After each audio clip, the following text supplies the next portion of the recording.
In today's episode of Tristan Take Video, 4 training sessions that you guys can use to skyrocket your cycling performance with WorldTour cycling coach John Wakefield. John has previously worked as a performance coach with Team UAE and was one of the masterminds behind Tadej Pogacar's 2 Tour de France victories in 2020 and 2021. This year, John is working as a performance coach with Team bora-hansgrohe while simultaneously running the Science to Sport lab here in the center of Girona. Science to Sport deals with rider testing, bike fitting, and performance coaching, and in this episode, he's going to break down 4 key sessions that you guys can use to improve your power, your endurance, and your performance on the bike. I also asked John a number of questions about training with a power meter versus heart rate or rate of perceived exertion, and also whether there's a difference in outcome from training outdoors to doing your sessions indoors on the trainer. Before we get into the actual training sessions, I want to say a quick thank you to all of you guys for watching. This is my 100th episode on YouTube, and over the past 2.5 years, it's been an absolute joy and a journey going from knowing nothing about YouTube to where I am now with the support of every single person who has ever watched a video, who has ever liked a video, left a comment, or subscribed to the channel. It means the absolute world to me, and I'm super excited to see where I can take this channel going forward. So with all that being said, let's jump into today's episode. This is 4 key training sessions with WorldTour cycling coach John Wakefield. Let's do it.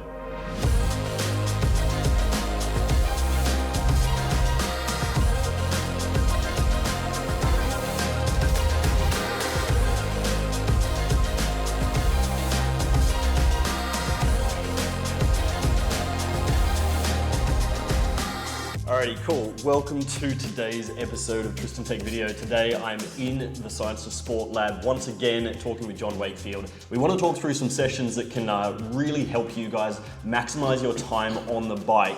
I want to start with a few questions before we get into it to John, just to discuss some of the preliminary things before we start asking about the actual sessions. So let's start out with the first one that I want to ask you, and that is, although these sessions are primarily based around power and that's how you work with your athletes, is there a benefit or is there an issue with running heart rate or running just a rate of perceived exertion to do these sessions? No, you can do it on anything at the end of the day. So not everybody in the world has a power meter, and some people don't even have heart rate monitors, we found out. So it's not that you have to train specifically with a power meter to be able to complete any sessions. You know, you can use RPE as you said, as a rate of perceived exertion on how hard you want that session or should be. Like as an example, like a threshold session would be like 7.5, 8 out of 10. Recovery ride would be like 1, 2 out of 10. And then heart rate obviously based around heart rate zones, and you can kind of work within those zones. Just obviously bear in mind with those 2 variables, they are subjective. You know, if you are fatigued and stuff, your RPE may be higher than what it normally is when you're fresh. So, you know, your reporting may be a little bit higher for that specific session or that specific interval. And obviously heart rate a little bit is subjective in terms of if it's hot, if it's cold, if you are fatigued, etc. That also does play a role on whether your heart rate does or doesn't elevate. So this is one of the things about power meters that historically has been the reason that cyclists have moved into the use of power meters, is the fact that you get a constant number whether you're fatigued or whether you're fresh. You know that if you're doing 400 watts, you're doing 400 watts, whereas your heart rate, if you know your maximum heart rate is 188, but you can only get to 175, that might mean that you're fatigued and therefore you're not doing the same level of intensity when you're out doing your sessions, or you can't hit the same numbers. Okay, so second question I've got for John is that if you're a rider who is doing these sessions on a home trainer, is there any difference doing these on a home trainer? Will you see a different outcome to doing them out on the road? Do you prefer one for your athletes, or is it all the same to you? I'm still sort of old school that I prefer people outside. It's more specificity to what you're actually going to be racing or training on, especially if it comes to something like a mountain bike, etc., and you want to do specifics. But at the end of the day, some people only have availability on indoors. If it's a time crunch cyclist, or if it's not really conducive in the week for them to get out, yeah, the indoor trainer's the same. You know, at the end of the day, you want to create a stimulus. So if you do that outdoors or if you do it indoors, you're still getting that stimulus and you're still getting training done. Yeah, either way, but I still tend to ask people to go outside rather, personally. Yeah, I mean, I think one of the interesting things about riding outdoors and training outdoors, as you said, is that not only are you using the efforts that you're doing for your outdoor races or your intensity with your mates or in whatever way you're riding, but also it's important to be able to keep your bike stable when your heart rate's through the roof. Yeah, sure. You know, if you're doing really hard training sessions on the trainer, you can basically sit up, you don't have to correct your core stability, you don't have to keep your eyes on the road in front of you, so it's not as what I would call realistic as you would get if you're training outdoors. For sure. Okay, so another question that I had was, you're obviously training amateur athletes, age groupers, me, all the way through to World Tour, through to World Tour cyclists. How many hard sessions would you set for a rider per week if someone was coming to you and wanting training? What do you say is like the maximum number of hard days they can do a week, and how much recovery they're gonna need? What do you think of the 80-20 system? Or I used to prescribe the 80-20 system a lot. It was a really strong kind of repertoire in my prescription a few years ago. I still do prescribe it, but I have moved a little bit away from that and sort of added other stuff into it. In terms of the days, it really depends on what intensity you are training at and where you are in your training phase, but your maximal you'll do, or I would prescribe, is 3, and that wouldn't be sort of weeks on end. It would be maybe at the end of a big block or at the beginning or something like 3 hard days per week. Yeah, 3 hard days. So 3 days out of 7. But that's for well-trained athletes, I guess. Correct. I wouldn't give someone that's sort of new to structure and learning to train 3 hard sessions a week. I'd probably give them their 2, and then probably give them maybe like a 3-day gap in between, just so they can recover properly and kind of prevent injuries or whatever the case may be. I think one of the things that most cyclists think is more is often better, but they underestimate the importance of rest. So you think you can still improve with 2 hard days every week? Yeah, definitely. Like very, very much. Like I see better response on 2 hard days a week than a continuous of 3 days a week. Yeah, cool. Yeah. Just to give you guys an idea, as I said in my last episode when I did the performance testing with John is now my coach, and he can set a very hard session. I had a session yesterday that was absolutely brutal. I had 4 2-minute efforts and 4 4-minute efforts. The 2-minute efforts for me were at 7 watts a kilo or a bit over, and then the 4-minute efforts, 4 of them with only a short break in between, were about 6.5 watts a kilo. So a really hard session. It was only the 4 2 minutes and the 4 4 minutes, and I came home broken after 2 hours. So you can definitely set a hard session, and you can definitely damage yourself within a short period of time. When I say damage yourself, I mean do some real serious training. So don't underestimate the length of time a session might go for overall, because you can do a lot of work in that small amount of time, and then come home, recover properly, and you will have done some serious improvement to yourself as well. Like, especially with those sessions, you want to create a stimulus at the end of the day, but you also don't want to go into that next session or into sessions fatigued. So you're not hitting the numbers and you're not really creating the stimulus you want. So, you know, if you're always fatigued, you're just kind of going nowhere. Like at the end of the day, you sort of stagnate is my view. Alrighty, and then one last question I've got before we get into these sessions. I wanted to ask you, obviously all of training is based around FTP. Now everything we're going to discuss today is to do with FTP. I have a video on how to set your FTP or how to discover what your FTP is. I'll put a link to it up in the top corner there. One of the things with that video is that's based on a 20-minute test, but I wanted to ask John, who's got a lot more experience with doing FTP tests or finding FTP in athletes, their functional threshold power. What do you think are some other ways that people can find their FTP if they're not willing to go out and do a 20-minute test, or if they don't have a 20-minute climb that they can work on, or they don't have a home trainer? A much sort of less aggressive way compared to a 20-minute test, which I'm personally not really a fan of, is 2 5-minute tests, efforts all out. Give about a 5-8 minute break in between each one. Get the average of those 2, and then whatever that value is, say it's 400 watts, multiply that by 75% and you'll get threshold. Okay, that's quite a good one. So 2 5-minute tests with a break in between, and then multiply by 0.75. Correct. Like, just some people just can't go. Like, to me, 20 minutes is just too long. Yes, it's a long time. And to pace it correctly is also super hard. Like, a lot of people go super hard in the beginning because you're motivated, and then at 10, 12 minutes, it's just all the way holding down. on, and that's not realistic. Yeah, correct. Or they kind of pace it too easy, but then because of the duration mentally, they sort of can't really pick it up. So 5 minutes it's hard enough to go deep 5 minutes, but it's short enough that you can go 5 minutes. That's a good way. Yeah, awesome. Alrighty, let's get into the different sessions that we've got on the cards for today.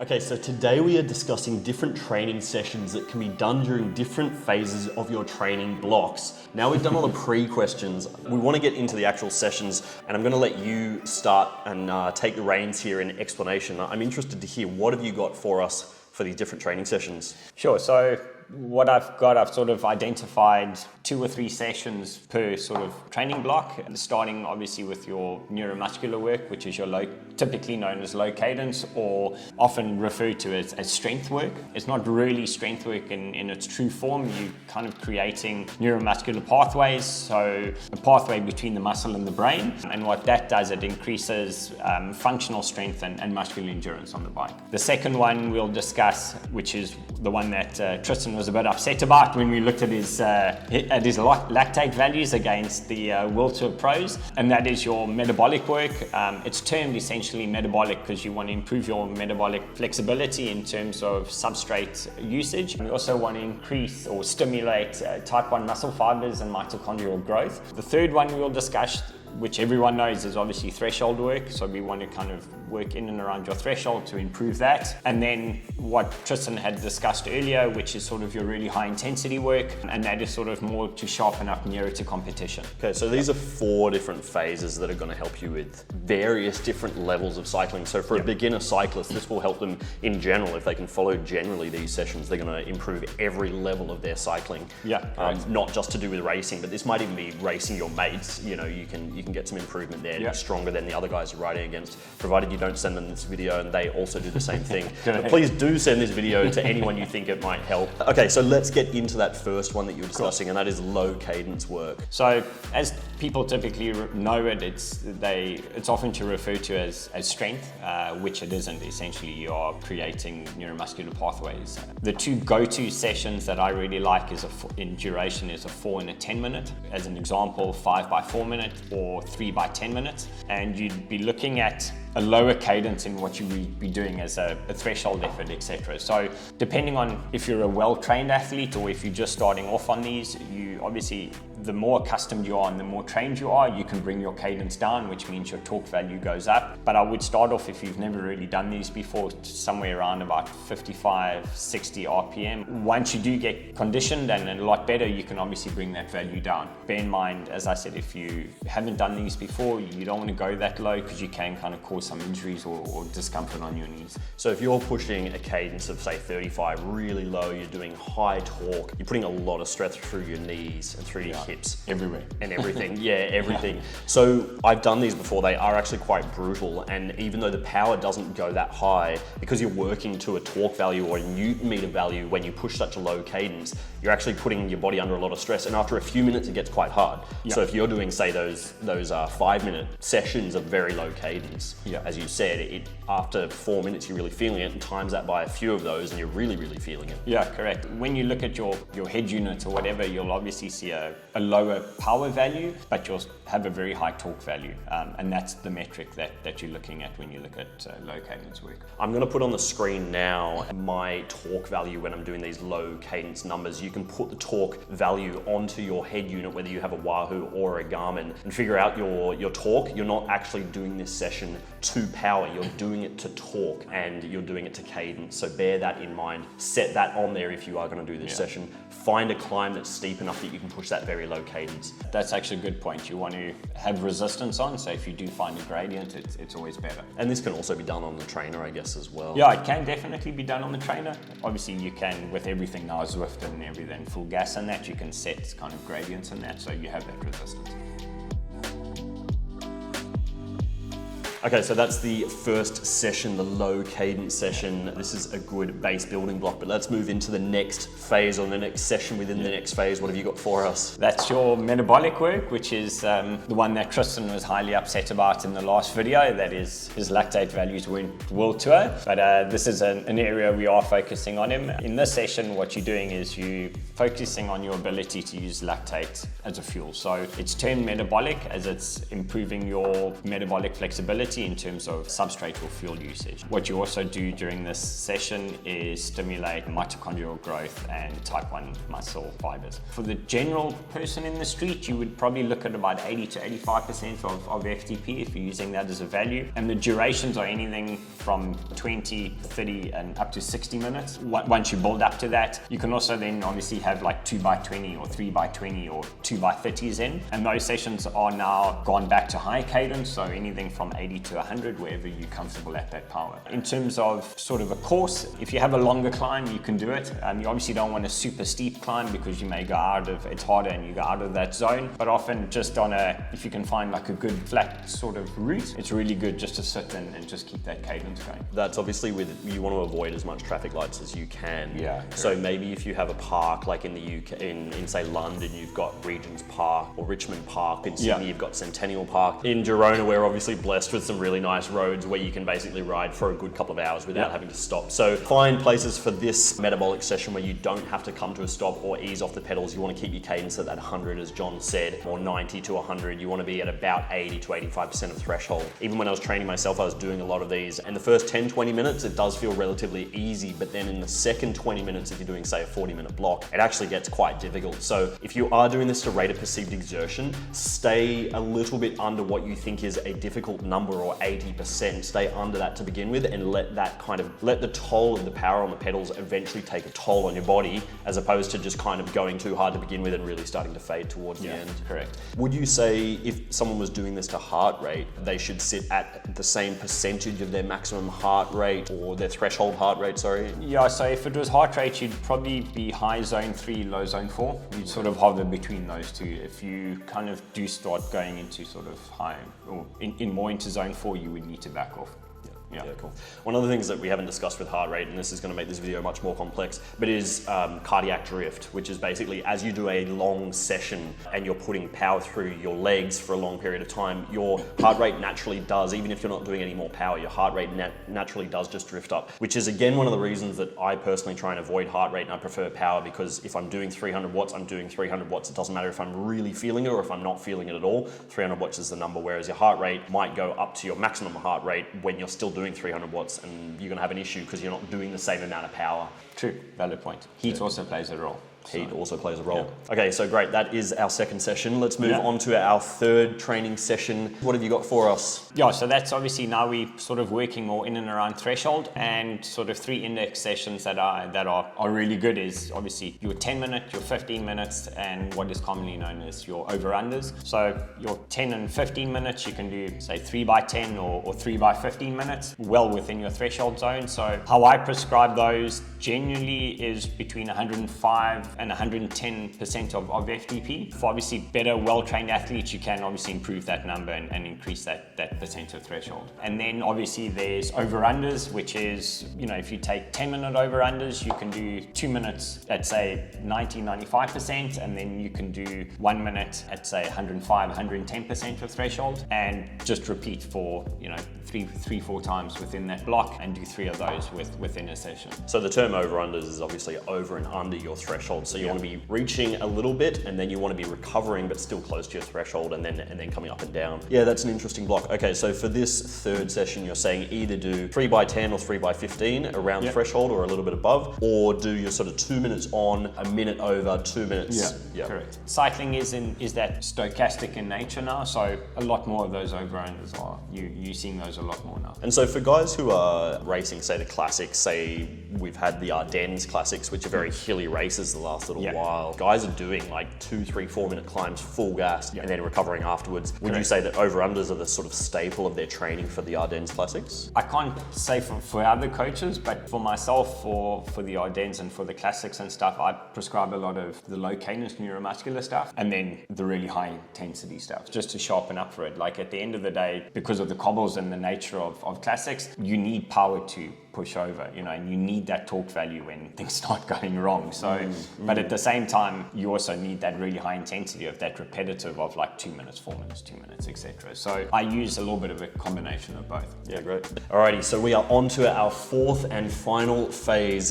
This is the more sort of race-focused training sessions around the sort of race phase. What have you got for us for this fourth and final one when people are really wanting to sharpen up in order to race their bike? The go-to or index session sessions I have on that is either 2 minutes, so 5 by 2 minutes, typically with say 2 minutes rest in between, or 4 minutes, also 5 by 4 minutes. There I do a slightly longer rest, so 2.5 minutes rest. And then the one that I'm sure everybody knows is 40-20s. So you can do anything from 6 by 40-20 or up to 10 by 40-20, like all out 40 seconds, recover for 20. A good way to kind of build into that also is to do 40-40s, so all out 40 seconds and recovery 40 seconds, so you kind of can get going again. And then once you kind of come accustomed to them, you can slap it down to 20 seconds. Bring your recovery down. Yeah. So I had a session yesterday that was actually brutal, which was a combination of the 2 minutes and the 4 minutes. Very high power, short period of time, short recovery, but it really takes a toll. So where the other sessions are slightly longer, you need more periods of time to do each of the intervals. You can basically go out and roll for like an hour and a half, do these 2 minute efforts where you're doing say 4 2 minutes and 4 minutes or something like that. And you're just actually absolutely thrashing yourself and you're coming home pretty cooked, but you get a good advantage or a good gain from it. And then the 40-40s, obviously this is really in between say races where guys are just trying to stay sharp. Yeah, give them some 40-20s or 40-40s. Yeah, correct. So, you know, if you're having a big block of racing and it's sort of race, week in and week out, you know, just stay sharp. You can just do sort of one set of 40-20s just to stay sharp middle of the week once you've recovered from the race, and then go into your race kind of ready to go again. Can this be used for criteriums as well? Definitely, like at the end of the day, you increasing your anaerobic capacity. So in terms of the crit racing and stuff, 2 minutes, 4 minutes is great, 40-20s is good, 1 minute efforts, you know, just that short, explosive, repetitive all the time. Yeah. And for someone who's not necessarily racing, guys who are just out there on the weekend, would you say that integrating all of these sessions into their riding is gonna help in general? Would you say that one is going to make them a better all-round cyclist? Yeah, it's a good question. Like, you don't want to throw everything into the pot and do today metabolic and tomorrow threshold and the day off. Like, for you guys at home, definitely don't do these 4 sessions in 1 week. Yeah, definitely don't do that. Like, you'll have a lawsuit on their hands here. Yeah. You know, if you kind of do a block of them at a time. So if you do say maybe 3 weeks of metabolic work and then do 1 week of recovery and then go onto your threshold, or even however you want to work it, you'll definitely have that improvement. But I wouldn't throw everything into the pot. Would you say that it's best, the way we've discussed these phases today being the sort of the strength phase and then the metabolic phase, onwards from there, threshold and VO2, would you say that it's best to start with the strength phase maybe in winter, say when they're coming out of a period of time off or when they're not looking to do any races, and then as the season goes on and it gets closer to races, that's when you start integrating those really hard sessions? Yeah, definitely. So if you kind of follow that periodization, if you want to call it, into your season or into your fitness program, if you want to call it that, you'll definitely have a good progression and a good adaptation instead of sort of going this week, that one, this, and all the rest of it. So don't just throw them. Yeah, just don't. Look, yeah, you'll definitely get a stimulus, but like I wouldn't recommend it. And then I have one more question for you, which is just one I'm intrigued about. Do you have a session that would be like the ultimate all-out brutal session that someone can do if they want to test themselves completely and get as much gain in as short a time as possible? Yeah, there's sort of 2 sessions, but the one that I do go to, it's like if, you know, with the world things change and riders' calendars change, sort of at the drop of a hat, and if someone says, oh, I've got like 10 days and I need to go to X race and I need to be good, everything goes out the window a little bit to a point, and there's 2 go-to sessions depending on that specific athlete, but it'll either be like 40-20s, you just sharpen up and you send them on their way, and then the other one, if they are a bit better, well-trained, would be Ron Ested's 30-15s, which is you would do 3 sets of 30 seconds all out with 15 seconds rest times 13. 13. Yeah. So 13 times 30 seconds, full gas. 15 seconds rest in between. That's it. And away you go.